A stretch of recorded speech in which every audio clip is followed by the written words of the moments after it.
সন্ধ্যার সময় কেশব গাঙ্গুলির ভীষণ ঝগড়া হয়ে গেল দুই কন্যা ও স্ত্রীর সঙ্গে। কন্যা দুটিও মায়ের দিকে চিরকাল। এদের কাছ থেকে কখনো শ্রদ্ধা ভালোবাসা পাননি কেশব। শুধু এনে দাও বাজার থেকে, এই আঁকড়া চাল মাথায় করে আনো 1.5 ক্রোশ দূরের বাজার থেকে, তেল আনো, নুন আনো, কাঠ আনো, এই শুধু ওদের মুখের বুলি। কখনো একটা ভালো কথা শুনেছেন ওদের মুখ থেকে?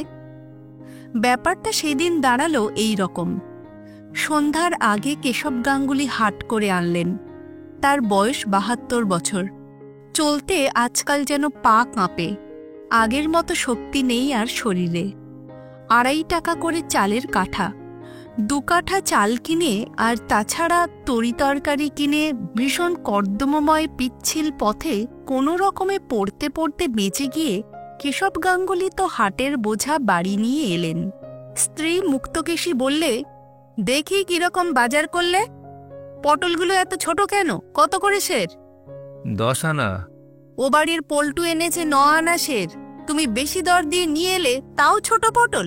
ও কখনো 10 আনা সের না। বাহ, আমি মিথ্যে বলছি? তুমি বড্ড সত্যবাদী যুধিষ্ঠির, তা আমার ভালো জানা আছে।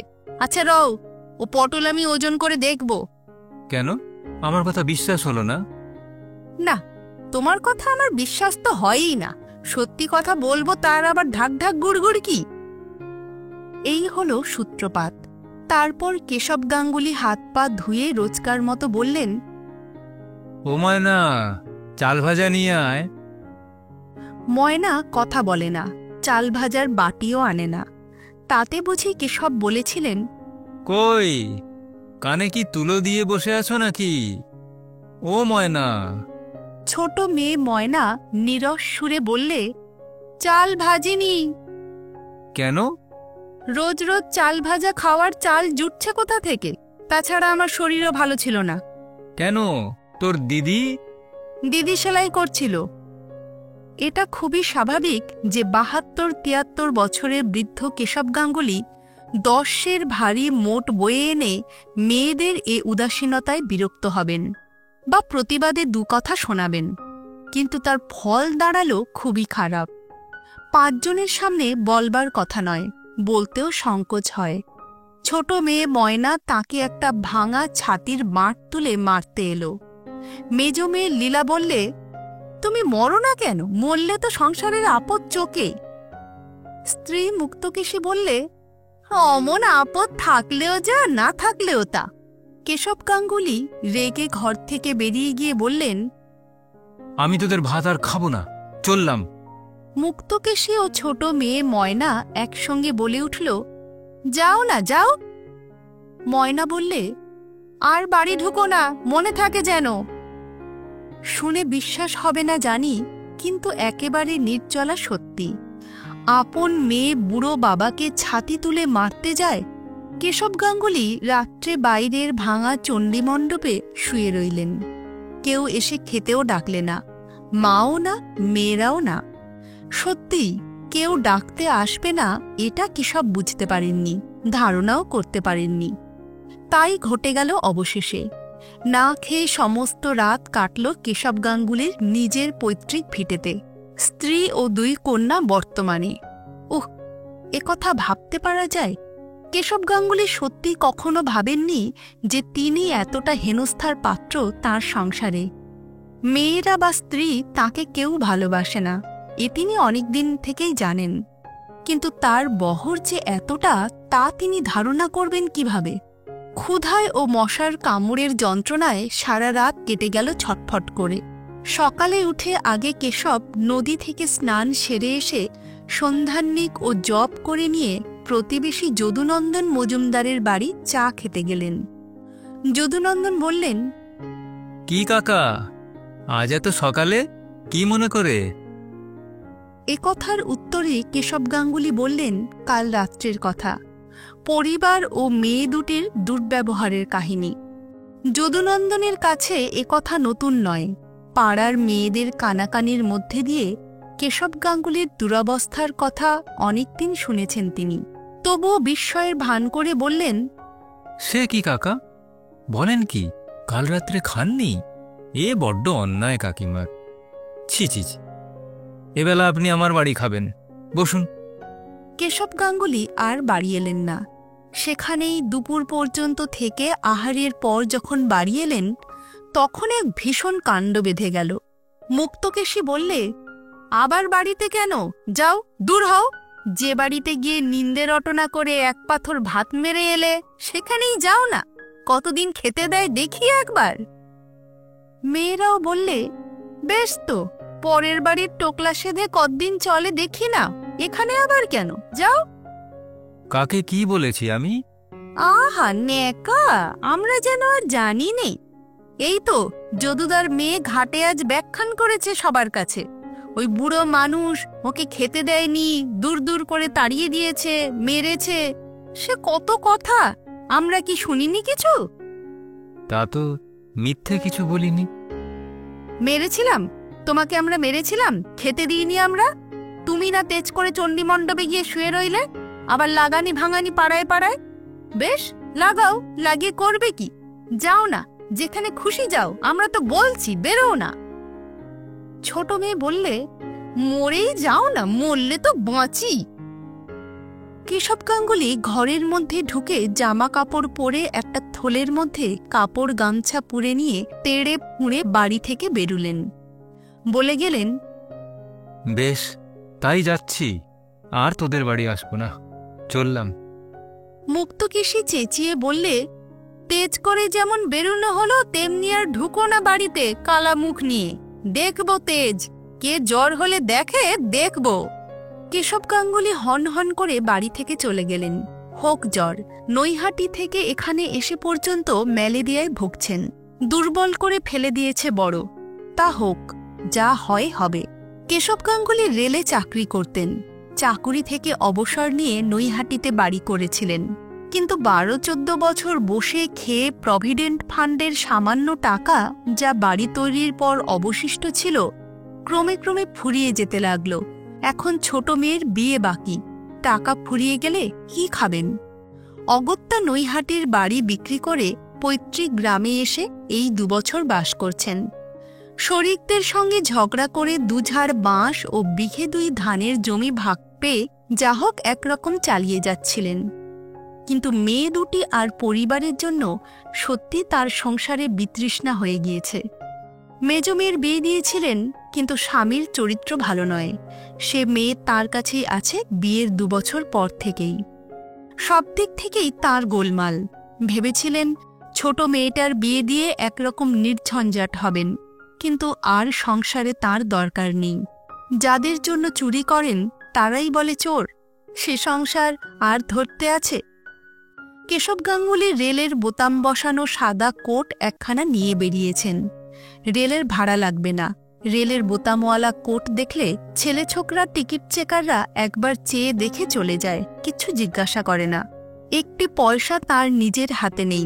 1000 টাকা আছে স্ত্রীর নামে, আর 3 আছে অবিবাহিতা ছোট মেয়ের নামে। যদি তিনি মারা যান মেয়ের বিয়ে দেওয়ার আগেই, কারণ বয়স তাঁর যথেষ্ট হয়েছে, তাই বন্ধু বান্ধবদের পরামর্শে নৈহাটিতে থাকতে বাড়ি বিক্রির টাকা থেকে ছোট মেয়ের নামে টাকাটা রেখেছিলেন। আজ চাইলে কেউ একটা পয়সা তাকে দেবে না, স্ত্রী না মেয়ে। তাই হাটের পয়সা থেকে 2-4 আনা এদিক ওদিক করতেন কেশব গাঙ্গুলি। না করলে চলে না। তার নিজের একটু নস্যি, একটু তামাক, হয়তোবা ইচ্ছে হলো 2 পেয়ালা চা কিনে খেলেন। এ পয়সা আসে কোথা থেকে? মুক্তকেশী এ সন্দেহ আগেই করেছিল। তাই স্বামী হাট থেকে ফিরলে জিনিসপত্রের ওজন দরদস্তুর সম্বন্ধে খুঁটিয়ে খুঁটিয়ে জিজ্ঞেস করে দাঁড়ি ধরে আলু, পটল, চাল, ডাল ওজন করে নেয়। পাড়ার ছেলেদের জিজ্ঞেস করে, হ্যাঁ রে, আজ হাটে পটল কত করে সের? ও নিতাই, আজ হাটে মাছ কত করে সের? তবুও কেশব গাঙ্গুলিকে সামলানো অত সহজ নয়। 40 বছর তিনি রেলে কাজ করে এসেছেন।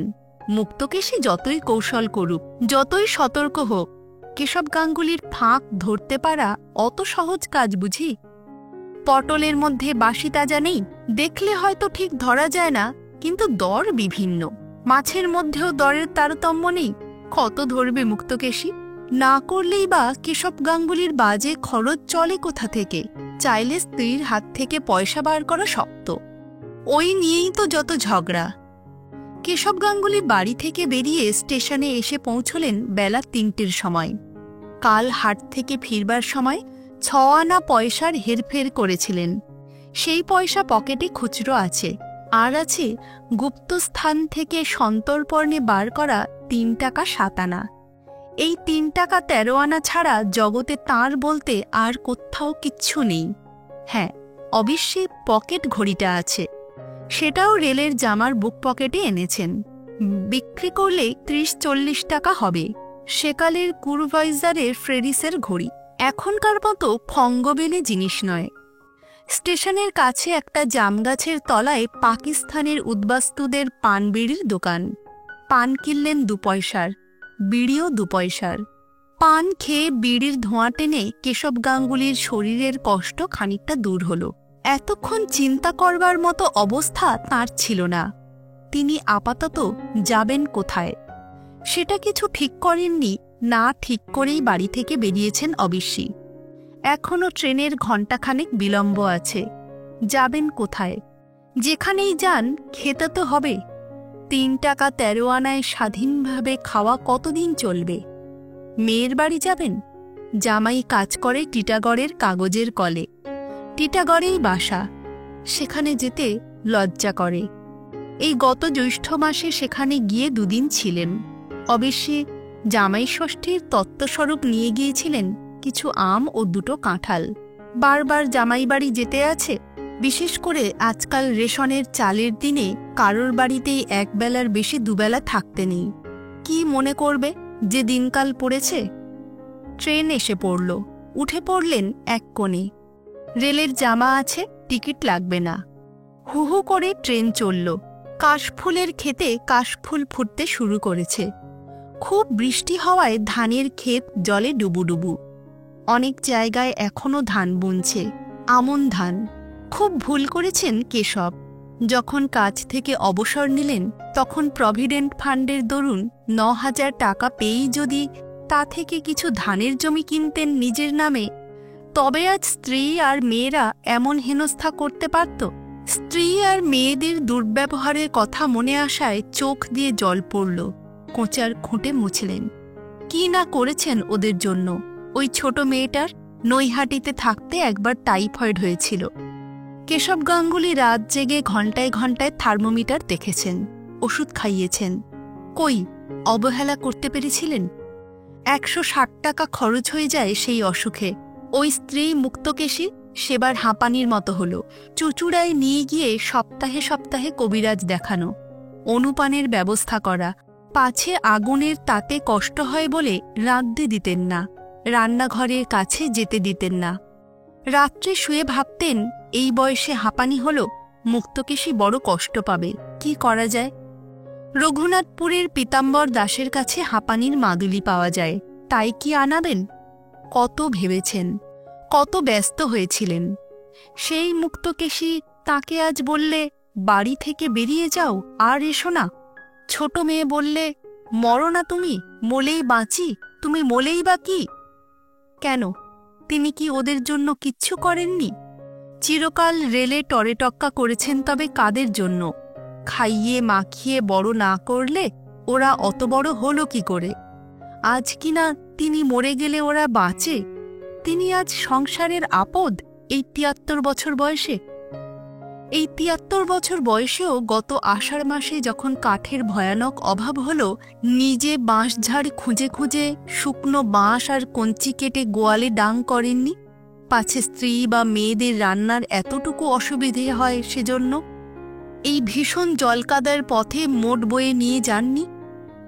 যা, এসব কথা তিনি বলতে চান না, তবে মনে বড় কষ্ট হয় এই ভেবে যে সংসার কিরকম অকৃতজ্ঞ। যাদের জন্য সারা জীবন খেটে খেটে গায়ের রক্ত জল করেছেন, তারাই আজ বলে কিনা তিনি মলেই তারা বাঁচে, তাদের কোনো ক্ষতি হবে না।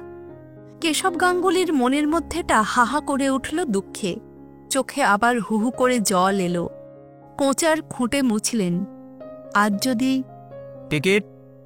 কেশব গাঙ্গুলি মুখ তুলে চাইলেন। একটি ছোকরা টিকিট চেকার সামনে এসে দাঁড়িয়েছে। কেশব গাঙ্গুলি বললেন, রেলওয়ে সার্ভেন্ট। ছোকরা চলে গেল। বেশ ছেলেটি।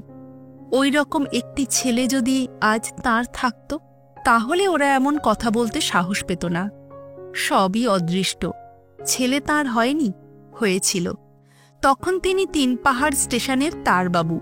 ছেলের নাম ছিল শান্টু। প্ল্যাটফর্মে হেলে দুলে চলে বেড়াত। আজও বেশ মনে আছে। তাকে বলতো, বাবা আমাকে পুরনো টিকিট দেবে? পুরনো টিকিট হাতে পেলেই সে হঠাৎ মুখে উ শব্দ করে ট্রেন ছেড়ে দিত। তারপর ঝকঝক ঝকঝক শব্দ করতে করতে প্ল্যাটফর্মের ধারে ধারে খানিক দূর মাথা নাড়তে নাড়তে কেমন যেত। টরে টক্কার টেবিলে কাজ করতে করতে তিনি বসে দেখতেন আর হাসতেন। মালকুলি রামদেওকে বলতেন শিশুকে ধরে বাসায় দিয়ে আসতে। শিশু বুঝতে পারত রামদেও তাকে ধরে নিয়ে যেতে আসছে। সে ছোট পায়ে ছুট দিত আর রামদেও পেছন পেছন এ খোকাবাবু, এ খোকাবাবু বলে ছুটত। এ দৃশ্য আজ এক্ষুনি চোখের সামনে দেখতে পাচ্ছেন কেশব। ১.৫ বছর বয়সে শান্টু মারা যায়। আজ ৩৬ বছর আগেকার কথা। তবুও যেন মনে হয় সে সাহেবগঞ্জ স্টেশনের প্ল্যাটফর্মে বড় ঘোড়ানিম গাছটার ছায়ায় আজও শান্টু সেই রকম ছুটে ছুটে খেলা করে বেড়াচ্ছে। শান্টু থাকলে আজ বোধহয় এমন কষ্ট কেশব গাঙ্গুলির হতো না। চোখ দিয়ে এবার ঝরঝর করে জল পড়ল। মনের মধ্যে, বুকের মধ্যে কি যেন একটা ঠেলে ফুলে ফেঁপে উত্তাল হয়ে উঠল। কেশব জানলা দিয়ে বাইরের দিকে তাকিয়ে রইলেন। একটা রাখাল বালক একটা গরুকে কি নির্দয়ভাবেই না প্রহার করছে। খুব বৃষ্টির জল বেঁধেছে ডোবায় পুকুরে। এক জায়গায় ছোট ছোট ছেলেমেয়েরা গামছা দিয়ে ছেঁকে কুচো মাছ ধরছে। টেলিগ্রাফের তারে একটা কি পাখি বসে রয়েছে। নৈহাটি! কেশব গাঙ্গুলির চিন্তাসূত্র ছিন্ন হয়ে গেল। তিনি তাড়াতাড়ি গাড়ি থেকে নেমে পড়লেন। সন্ধ্যার আর বিলম্ব নেই। এখানে সাবেক বাসা ছিল। ২-৪ জন বন্ধুর সঙ্গে আলাপ আছে। তাদের কারো বাড়ি যাবার ইচ্ছে নেই। তবুও না গেলে রাত্রে থাকবেন কোথায় এই অভদ্রা বর্ষাকালে? খাবেনই বা কি? রমাপতির বাড়ি যাবেন? রমাপতি কুণ্ডুর বড় গোলদারি দোকান ও রেস্টুরেন্ট। নাম দি কমলাপতি মডার্ন রেস্টুরেন্ট। রমাপতির বড় ছেলের নাম কমলাপতি। তার ছেলে শান্তি ওই রেস্টুরেন্টে বসে। খুব বিক্রি। ৪-৫টা ছোকরা চা খাবার দিতে দিতে হিমশিম খেয়ে যাচ্ছে। শান্তি তাকে দেখে বললে, এই যে দাদু, আসুন। দেশ থেকে? ভালো সব? ওরে, ভালো করে গরম জলে ধুয়ে ১ কাপ চা দে দাদুকে। আর কি খাবেন? একটা চপ দেব? ভালো চপ আছে। না, তবে থাক। কেশব গাঙ্গুলি জানেন এখানে যা খাবেন তার নগদ দাম দিতে হবে এক্ষুনি। আর একবার এরকম হয়েছিল। তাকে খাতির করছে ভেবে চপ, কাটলেট, ডিম যা নিয়ে আসে তাই খান। শেষে হাসি মুখে বিদায় নেবার জন্য টেবিলের কাছে যেতেই শান্তি হাসি মুখে বললে, ১ টাকা ১৩.৫ আনা। আজ আর সে ভুল তিনি করবেন না। হাতে পয়সা কম। চায়ের ৬ পয়সা দাম দিয়ে কিছুক্ষণ বসে রইলেন। শান্তিকে বললেন, তোমার বাবা ভালো? তোমার দাদু বাড়িতে আছেন? আগে হ্যাঁ, একবার যাব দেখা করতে। যান না, এখন বৈঠকখানাতেই বসে আছেন। ডাক্তারবাবু আছেন আর শশী কাকা আছেন। আচ্ছা, আসি। কেশব গাঙ্গুলির মনটা খারাপ হয়ে গেল। ব্যবসাদারদের চক্ষু লজ্জা নেই। সংসার বড় কঠিন জায়গা। তবুও রমাপতির বাড়িতেই গেলেন। রমাপতি কুণ্ডু তাঁর সমবয়সী। তাকে দেখে খুশি হল, যত্ন করলে খুব। রাত্রে লুচি, তরকারি, মিষ্টি খাওয়ালে। ভালো গদি পাতা নেটের মশারি খাটানো বিছানায় শুয়ে কেশব মশারির চালের দিকে চেয়ে দীর্ঘ নিঃশ্বাস ফেললেন। পরের এমন সুন্দর বিছানাতে কদিন তিনি শোবেন? তার আশ্রয়স্থল তো বৃক্ষতল। এরা না হয় আজ রাত্রেই খাতির করে আশ্রয় দিয়েছে। কেন অপরের অদৃষ্টে এত সুখ থাকে আর তার অদৃষ্টে এমন ধারা? এই তো রমাপতিকে দেখলেন, তার নাতনিরা কত যত্নে বাতাস করতে লাগলো খাওয়ার সময়। খাওয়ার পর এক বড় নাতনি অমলা নাকি রোজ তেল মালিশ করে দাদুর পায়ে। পুত্রবধূরা বাবা বলতে অজ্ঞান। সেটা হয়তো পয়সাওয়ালা বলে, রমাপতির নামেই ব্যবসা, লক্ষপতি লোক। আজ তার হাতে যদি পয়সা থাকত তবে কি আর মেয়েটা তাকে অমন কথা বলতে সাহস করত? তিনি নিঃস্ব, কাজেই তাকে হেনস্থা করে। পয়সা এমন জিনিস। কত কি ভাবতে ভাবতে কেশবের ঘুম এলো। একটা বড্ড ব্যথার জায়গা খচখচ করে। যখন তিনি চলে যাচ্ছেন বাড়ি থেকে বেরিয়ে, তখন মেয়েরা কেন দৌড়ে এসে পথ আটকালে না? স্ত্রী কেন ছুটে এলো না?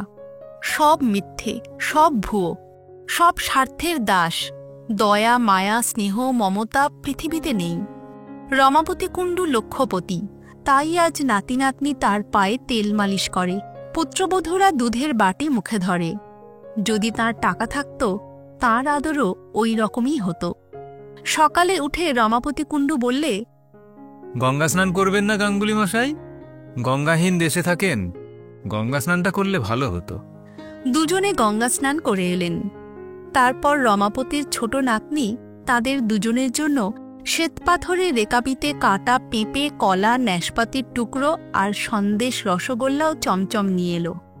কেশব গাঙ্গুলিকে বললে, দাদু, আপনার রান্নার জোগাড় কি এক্ষুনি করে দেব, না একটু দেরি করে? অর্থাৎ এরা গন্ধ বণিক, ভাত রেঁধে দেবে না ব্রাহ্মণের পাতে। রাত্রে লুচি খাওয়াতে পারে, কিন্তু দিনে ভাত রেঁধে খেতে হবে। কেশব বললে, আজ আমি চলে যাব দিদি।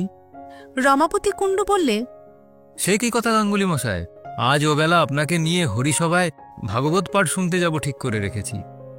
রমাপতির নাতনি টুনিও বললে, আজ যাবেন কি দাদু? আজ আমরা ওবেলা তালের ফুলুরি, তালের ক্ষীর করব। আজ আপনি চলে যাবেন? যেতে তো দিলাম। কেমন সুখের সংসার, কেমন মিষ্টি কথাবার্তা, মিষ্টি ব্যবহার। লক্ষ্মী যেখানে বিরাজ করেন, সেখানে কি কোনো জিনিসের ত্রুটি থাকে? সারাদিন বড় আনন্দে কাটল। খাওয়া দাওয়ার প্রচুর ব্যবস্থা। সন্ধ্যার দিকে গঙ্গার ধারের হরিসভায় অজামিলের উপাখ্যান শুনতে গেলেন দুজনে। ব্যাখ্যাকারী নবদ্বীপের গোস্বামী বংশের লোক, বড় সুন্দর বোঝাবার ও বর্ণনা করবার ক্ষমতা। ভগবান অমন মহাপাপী অজামিলকে কৃপা করেছিলেন শুধু বিপন্ন হয়ে সে কাতরে তাকে মৃত্যুকালে ডেকেছিল বলে। তিনি কি এতই পাপ করেছেন? ভগবান নিশ্চয়ই তাকে ঠেলে ফেলে দেবেন না দূরে, কিন্তু কোথায় কিভাবে স্থান দেবেন ভেবে পাওয়া যাচ্ছে না। আহা, জগতে এত সুখ, এত আনন্দ চারিদিকে, অথচ তাঁরই ভাগ্যে সব এমন কেন হল? আসবার সময় রমাপতি কুণ্ডুকে বললেন, আমায় একটা চাকরি করে দিন না। কি রকম চাকরি? এই ধরুন, কারো বাড়িতে থেকে ছেলে পড়ানো, কি হাট বাজার করা। পাগল, আমাদের এই বয়সে কি ঘরের চাকরি করা চলে দাদা? কেন, চিরকাল চাকরি করে এসে বুঝি বাড়ি থাকতে ভালো লাগছে না? তা হোক, বাড়ি বসে ভগবানের নাম করুন গে। না, বোঝাতে পারলেন না। সব কথা বলা যায় না। কাল এখান থেকে চলে যেতে হবেই। রাত্রে আবার সেই লুচি, মাছ, মিষ্টি, দুধ। কি খাওয়া দাওয়া এ বাড়ির! কি সব আটপৌরে শাড়ি পরেছে মেয়েরা, বিদ্যুতের আলো, পাখা, কত সুখে এরা আছে। কেমন খাওয়া দাওয়া! মুক্তকেশীকে মেয়েদের কি যত্নে রেখেছেন তিনি। চিরকাল রেলের ঘুপচি বাসায় বাস করে এসেছে। এখন দেশে গিয়ে দুবেলা ধান সিদ্ধ করতে হয়, খাড়ে কেচে কাপড় পরতে হয়। থোড় আর এঁচোড়ের তরকারি ছাড়া মাছ মাংস হয় মাসে কদিন। হাতে পয়সা কোথায়? কোনো ভালো জিনিস দিতে পারেন ওদের মুখে আজকালকার বাজারে? লুচি ছিঁড়তে গিয়ে কেশব গাঙ্গুলির চোখে জল এলো। মাছের মুড়ো! কতকাল মাছের মুড়ো খাননি, ওদের খেতে দিতে পারেননি। কি সুখে রেখেছেন ওদের! পরদিন সকালে রমাপতি কুণ্ডুর বাড়ি থেকে চলে গেলেন কেশব। ওরা বলেছিলেন সেদিনটাও থাকতে। কেশব থাকতে চাইলেন না। তাতে দুঃখ ঘুচবে না, একটা চাকরি পেলেও হতো। এখানে সেজন্যই আসা। ওদের বাড়ি থেকে বেরিয়ে গঙ্গার ধারের দিকে চললেন। একটা নির্জন স্থানে বসে কতক্ষণ ভাবলেন। জগতে কেউ কাউকে ক্ষমা করে না। মুক্তকেশীর উপর হয়তো কোনো সময় অন্যায় কিছু করে থাকবেন, তা ওরা কখনো ভুলবে না। প্রতিশোধ নেবার সময় এলেই প্রতিশোধ নেবেই। এই কি জগতের নিয়ম? এ জগতে কি ভালোবাসার কেউ নেই? বিচার করবার, দণ্ড দেবার সকলেই আছে। বেলা দুপুর হল। একটা হোটেল থেকে কিছু খেলেন হুগলিতে। হুগলি থেকে গেলেন ব্যান্ডেলে। উদ্দেশ্যহীন ভ্রমণ। রাত হয়ে আসছে। এই বর্ষায় থাকবেন কোথায়? রাত্রে ভীষণ বৃষ্টির মধ্যে স্টেশনের একটা বেঞ্চির উপর শুয়ে রইলেন। শীত করতে লাগলো ঠান্ডা বাতাসে। গায়ে দেবার কিছু আনা উচিত ছিল, আনা হয়নি। ভুল হয়ে গিয়েছে। ভুল, সব ভুল জীবনে। চাকরি করা ভুল, বিয়ে করা ভুল, সংসার করা ভুল, সন্তান উৎপাদন ভুল, কারো কাছে স্নেহ মমতা আশা করা ভুল, সব ভুল।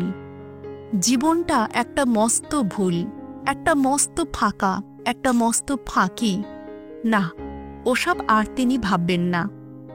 4 দিন পরে কেশব গাঙ্গুলির হাতের সব টাকা ফুরিয়ে গিয়েছে।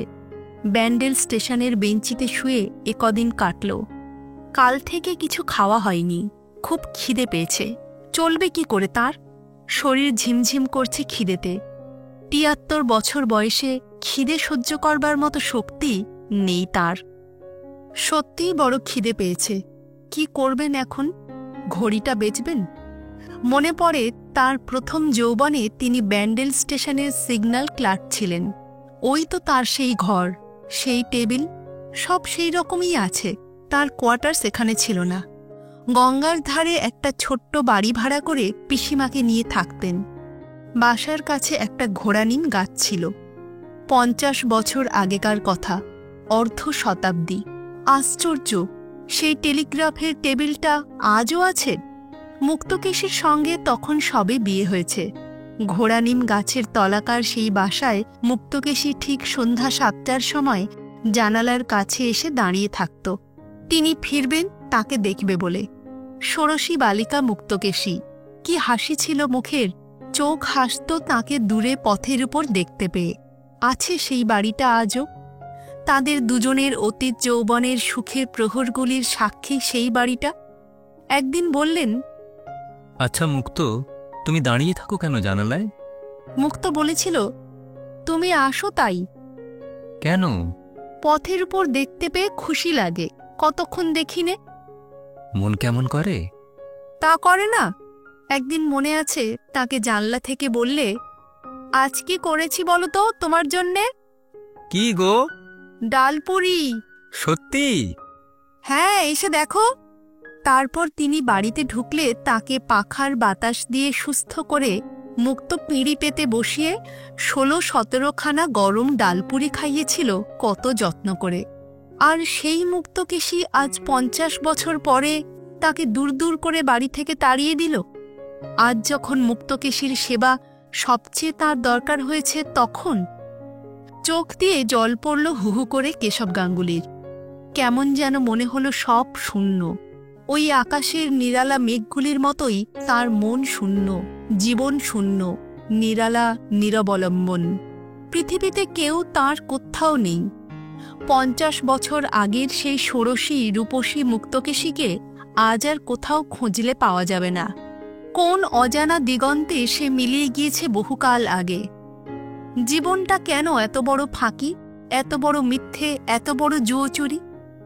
আরে গাঙ্গুলি বাবু যে, কোথায় ছিলেন এতদিন? কেশব চমকে পিছন ফিরে দেখলেন একজন মধ্যবয়স্ক টিকিট চেকার, ক্রু দলের মোড়ল।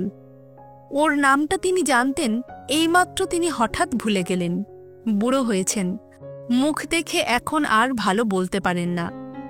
বাড়ি ছিলাম ভাই। তারপর এখানে কি মনে করে? বহু দিদির সাথে ঝগড়া করে নাকি? কেশবের মুখ বিবর্ণ হয়ে গেল। কাষ্ঠ হাসি হেসে বললেন, হ্যাঁ ভাই, সেসব তাই বটে। চলুন সাহেবগঞ্জ পর্যন্ত বেরিয়ে আসা যাক। চেক করতে বেরিয়েছি। চলুন আমার সঙ্গে, 2nd ক্লাসে তুলে দিচ্ছি। আসুন। খাবো কোথায়? আপনি খাননি এখনো? বর্ধমানে খাওয়াবো, চলুন। জিনিসপত্র কিছু আছে? না? ও, তবে চলুন। এক্সপ্রেস এসে পড়ল। বর্ধমানের ক্রুদের ঘর থেকে সঙ্গী লোকটির জন্য ভাত তরকারি এলো। রাত তখন 7:30। দুজনে ভাগ করে খেলেন। সঙ্গী ব্রাহ্মণ, নাম পঞ্চানন বাণিজ্যে, বাড়ি জয়নগর মজিলপুর। পেট ভরে ভাত খেতে কেশব গাঙ্গুলির যেন ধরে প্রাণ এলো। উহ, যা খিদেটা পেয়েছিল! কি সুন্দর বর্ষা সজল বাতাস দুদিকের মাঠে বনে বইছে। কুরচি ফুলের সুবাস মাঝে মাঝে আসে বাতাসে। এই সব বন, এই অন্ধকার আকাশ, নক্ষত্রের দল কেমন যেন তাকে বহু দূরের সঙ্গীহীন একক জীবনের বাণী এনে দিচ্ছে। নিঃসঙ্গ জীবনে কত দূরে কোথায় যেন যাচ্ছেন তিনি, আর বাড়ি ফিরবেন না, আর মুক্তকেশীর হাতে হাটের থলে তুলে দেবেন না। তার সংসার করা ফুরিয়ে গিয়েছে। অন্ধকারের মধ্যে নিরুদ্দেশের দিকে যাত্রা শুরু করলেন আজ তিনি। সেকেন্ড ক্লাস গাড়িতে তিনি একা। বেশ লাগছে অনেক দিন পর। গত 1 বছর শুধু মাথায় মোট করে হাট ঘুরেছেন, বাজার করেছেন, মাথার ঘাম পায়ে ফেলে রেশনের আটা, চিনি, কেরোসিন তেল এনেছেন। যাদের জন্যে তারা আজ এই 73 বছর বয়সে তাকে পারলে ঘরের বার করে দিতে। পয়সার তার দরকার নেই। পয়সা সব মুক্তকেশীর হাতেই থাকুক, তার পয়সাকেই ওদের দরকার, তাকে নয় তো। বেশ, পয়সাই রইল। তিনি চললেন। সাঁইথিয়া। অনেক রাত হয়েছে, এবার একটু ঘুমোলে হতো না? সারাদিন টোটো করে বেরিয়েছেন ব্যান্ডেলে। এই সাঁইথিয়াতে একবার তিনি রিলিফে এসেছিলেন, মনে আছে, বহুকাল আগে। তখন মুক্ত বলে দিয়েছিল, রোজ 1খানা করে চিঠি দিও। 8খানা পোস্টকার্ড সঙ্গে দিয়েছিল। হঠাৎ মনে পড়ে গেল কথাটা। সাঁইথিয়াতে তখন বিধুভূষণ রায় ছিলেন স্টেশন মাস্টার। তার বাড়িতেই খাওয়া দাওয়া হতো। বিধুবাবুর ছেলে সদানন্দ তাঁর চেয়ে কিছু ছোট। সদানন্দ ও তিনি একসঙ্গে তাস খেলতেন, কাছাকাছি একজন ভদ্রলোকের বাইরের ঘরে বসে। একবার একটা পাকা কাঁঠাল বিধুবাবু নামিয়ে নিলেন গার্ডের গাড়ি থেকে। কাঁঠালটা আধ পাকা। সদানন্দ বললে, দাদা, মা বলেছেন ক্ষীর কাঁঠাল খাবেন ও বেলা। কেশব বললেন, দূর, ওর বিচি ছাড়া আর কিছু পাওয়া যাবে না। আমি বলছি পাওয়া যাবে, কখনো না। বাজি, কি বলো? বৌদিদিকে 3 দিন চিঠি দিতে পারবেন না দাদা। খুদে খুদে লেখাতে 1খানা পোস্টকার্ডে 1খানা খামের কাজ করে নেন। ফেলবেন বাজি? রাজি হননি কেশব। মুক্তকে চিঠি না দিয়ে থাকা অসম্ভব। সে একা সেই ব্যান্ডেলের সেই ছোট্ট বাসাতে বসে তার জন্য দিন গুনছে। রোজ ঘোড়ানিম গাছটার তলায় পিয়নের আবির্ভাবের অপেক্ষায় বসে থাকে খাওয়া দাওয়ার পর জানালাটিতে। তাকে 3 দিন চিঠি না দিয়ে বঞ্চিত করতে তিনি পারবেন না, তা কখনোই হয় না। সেসব দিন কি খুব দূরে চলে গিয়েছে? বড্ড পেছনে ফেলে এসেছেন কি? স্বপ্নের মতো মনে হয়। আবছায়া আবছায়া সব মিলে একাকার হয়ে যাচ্ছে। মুক্তকেশী, শান্টু, ব্যান্ডেল, 3 পাহাড়, প্রথম যৌবন, 73 বছরের বার্ধক্য, স্বপ্ন। কাঁদছেন নাকি আবার তিনি? তাই তো, কোটের গলার কাছটায় ভিজে। না না, কাঁদবার কি আছে? বুড়ো বয়সে চোখ পানসে হয়ে যায়, কাঁদবেন কেন তিনি? গাঙ্গুলিবাবু ঘুমোলেন? অমনভাবে শুয়ে কেন? শরীর খারাপ হয়নি তো? পঞ্চানন চক্রবর্তী ক্রু চলন্ত গাড়ির দরজা খুলে ঢুকল। সাঁইথিয়া থেকে এইমাত্র ট্রেন ছেড়েছে। কেশব যেন চমকে উঠলেন, বললেন, না তো, একটু চা খেয়ে নিন আগে স্টেশনে। এত রাত্রে চা? পাগল হয়েছ ভায়া? আমি চা খাই না এত রাত্রিরে, তুমি খাও। ঘুমোবে না? আরও গোটা কতক স্টেশন পার হয়ে যাক। এখন না, আপনি ঘুমিয়ে পড়ুন। পঞ্চানন চক্রবর্তী ক্রু চলে গেল। গাড়ি ঝড়ের বেগে চলছে। বাইরে এক পশলা বৃষ্টি হচ্ছে বেশ জোরে। ঠান্ডা হাওয়ার সঙ্গে বৃষ্টির ছাট আসছে জানলা দিয়ে কামরার মধ্যে। কি একটা ফুলের সুগন্ধ এলো এক ঝলক। আহ, কি সুন্দর আরাম! ঘুমিয়ে আরাম আছে এমন জায়গায়। বুকের মধ্যে কেমন করছে কেন কে জানে। নির্জন গাড়ি। 3 পাহাড়ে কত রাত্রে গাড়ি পৌঁছবে? বিয়ের 2-3 বছর পরে 3 পাহাড়ে ছিলেন তিনি মুক্তকে নিয়ে, শান্টুকে নিয়ে। সেই সময়ের কথা কখনো ভুলবেন না তিনি। ব্যান্ডেল আর 3 পাহাড়, জীবনে এই 2 স্বর্গ। পঞ্চানন ঘুমিয়ে পড়লে 3 পাহাড়ে তিনি নেমে পড়বেন। কখন যেন মুক্ত এসে ওর শিয়রে দাঁড়ালো, সপ্তদর্শী তরুণী মুক্তকেশী। হাসিতে মুক্তোর মতো দাঁতগুলি ঝকঝক করছে যেন। স্নেহভরে মাথার চুলে হাত বুলিয়ে বললে, তুমি কদম ফুল এনে দেবে তো? তুমি এনে দিলে আমি খোঁপায় পড়ব, ভুলো না যেন, ভুলো না। তারপর আবার চোখ নিচু করে বলছে, রোজ একখানা করে চিঠি দিতে হবে কিন্তু, আমি থাকতে পারবো না। সত্যি বলো, আমাকে ছুঁয়ে দেবে তো? পরক্ষণেই বিরল দন্তি পক্ককেশী বৃদ্ধা মুক্তকেশী হাঁটুর উপর গামছা পরে তাকে ঝাঁটা উঁচিয়ে মারমুখী হয়ে বলছে, বেরো বেরো আপদ, দূর হও বাড়ি থেকে। মরলি বাঁচি, মরণ হবে কবে তোমার? জম নেয় না কেন? ঘুমের মধ্যেও চমকে উঠলেন কেশব। মস্ত একটা ঝাঁকুনি লাগলো গাড়িটায়। অনেক রাতে তিনপাহাড় স্টেশনে এসে গাড়ি দাঁড়ালে তিনি নেমে পড়লেন। দৌড়ে ছুটে গেলেন প্ল্যাটফর্মের পশ্চিম প্রান্তের সেই বুড়ো ঘোড়ানিম গাছটার দিকে। আধ অন্ধকারে গাছের তলায় খুঁজে দেখলেন, শান্টু, বাবা শান্টু। আজ কোথায় গেল খোকা? 50 বছর আগের সে এই ঘোড়ানিম গাছটার তলায় যে খেলা করত। যেন শান্তি পেলেন কেশব গাঙ্গুলি। যৌবনের হারানো দিনগুলোর মধ্যে আবার ফিরে এসে তিন পাহাড়ের নির্জন প্রান্তরে প্ল্যাটফর্মে অন্ধকার আকাশের তলায় এসে তিনি আবার ২৬ বছরের যুবক কেশব গাঙ্গুলি। এই স্টেশনের তারবাবু, বুকে কত আশা, কত বল, কত উৎসাহ, চোখে কত স্বপ্ন। তার খোকা শান্টু আছে কাছে, তার তরুণী মা মুক্তকেশী আছে। সব তিনি ফিরে পেয়েছেন। শান্টু, আয় আমার কোলে আয়। রামদেও এখন তোকে বাসায় নিয়ে যাবে না। খেলা করে বেড়া প্ল্যাটফর্মে। প্ল্যাটফর্মের ঘোড়ানিম গাছটার তলায় দুদিন কেশব গাঙ্গুলি শুয়ে রইলেন। নির্জন স্টেশন, বিশেষ কেউ লক্ষ্য করত না। সত্যি কি অপূর্ব আনন্দে কাটল এই দুটো দিন। সব ফিরে পেয়েছিলেন আবার, 50 বছর আগেকার হারানো সব দিনগুলি। তিন পাহাড়ের বিহারি স্টেশন মাস্টার একদিন কুলিদের কাছে খবর পেলেন, কে এক বুড়ো বাঙালি বাবু জ্বরে বেহুশ অবস্থায় নিমগাছটার তলায় শুয়ে আছে। কোনো পরিচয় পাওয়া গেল না তখন রোগীর কাছে। আরও দুদিন পরে স্টেশনের মুসাফিরখানায় লোকটি মারা গেল জ্বরের তাড়নায় এবং হৃদযন্ত্রের ক্রিয়া বন্ধ হয়ে।